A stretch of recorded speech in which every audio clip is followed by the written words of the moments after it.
হাদি আমার স্বপ্ন, হাদি আমার অহংকার।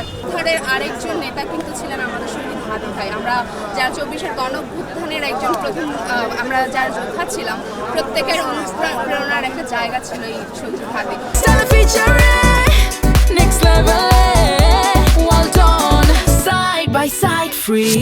তো স্বাভাবিকভাবে আমাদের জাতীয়তাবাদী দল থেকে আমাদেরকে এই শ্রদ্ধাটা জ্ঞাপন করা হচ্ছে এবং আমরা মনে করি যে এই হাদিরাই আসলে আমাদের প্রেরণা।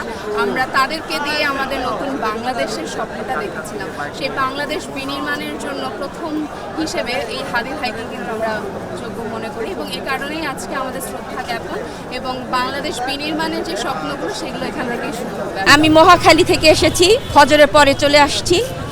কালকে সারা রাত আমি মোবাইল নিয়ে বসেছিলাম এবং দোয়া করেছি। আমার মনটা এখানেই ছিল, দেহটা বাসায় ছিল। আমি সারা রাত একটু ঘুমাই নাই। আমার আপনজন মারা গেছে তখন আমি এতটা কষ্ট পাই নাই। হাদি যখন গুলিবিদ্ধ হইল, যখন মারা গেল, তখন আমার কলিজাটা ছিঁড়ে গেছে। হাদি আমার স্বপ্ন, হাদি আমার অহংকার, হাদি আমার। এখন কি দাবিটা আপনার? আমার দাবি অপরাধীদের ধরে আমাদের সামনে বিচার করবে। আমাদের সবার সামনে আমরা বিচার চাই, হাদি হত্যার বিচার চাই, এটাই আমাদের দাবি। আমরা কালকে ইনকিলাব মঞ্চের নির্দেশনা মোতাবেকই কালকে আমরা দিনাজপুর থেকে রওনা দিচ্ছি। আমি হাজী মোহাম্মদ দানিশ বিজ্ঞান ও প্রযুক্তি বিশ্ববিদ্যালয় শাখার ইনকিলাব মঞ্চের দায়িত্বে আছি। তা আমরা এই দীর্ঘ সারা রাত কষ্ট করে ট্রেনে দাঁড়িয়ে এখানে এসেছি, এইটা মুখ্য না। আমরা দেখতেছি অনেকে দিনাজপুর থেকে আসতেছে, অনেকে বরিশাল থেকে আসতেছে, অনেকে টেকনাফ থেকে আসতেছে, অনেকে তেঁতুলিয়া থেকে আসতেছে। এটা মুখ্য বিষয় না, কিন্তু কোন মাকসাদে আসতেছে সেইটা মুখ্য বিষয়। সেইটা একটা মাকসাদ নিয়েই সকলে আসতেছে যে হাদি ভাইয়ের বিচার কাজ আমরা সম্পূর্ণ করেই ইনশাল্লাহ।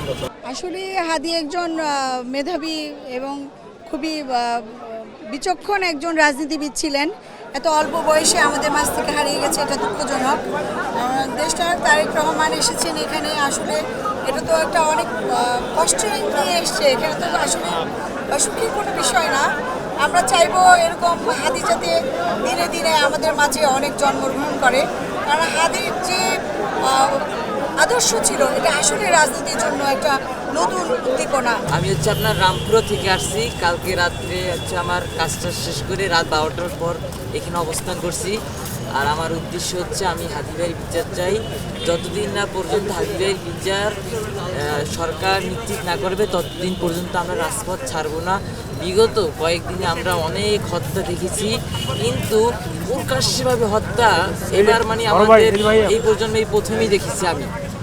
আর যতদিন না পর্যন্ত আমরা বিচার সুনিশ্চিত না পাবো ততদিন পর্যন্ত আমরা রাজপথ ছাড়বো না এবং থাকবো।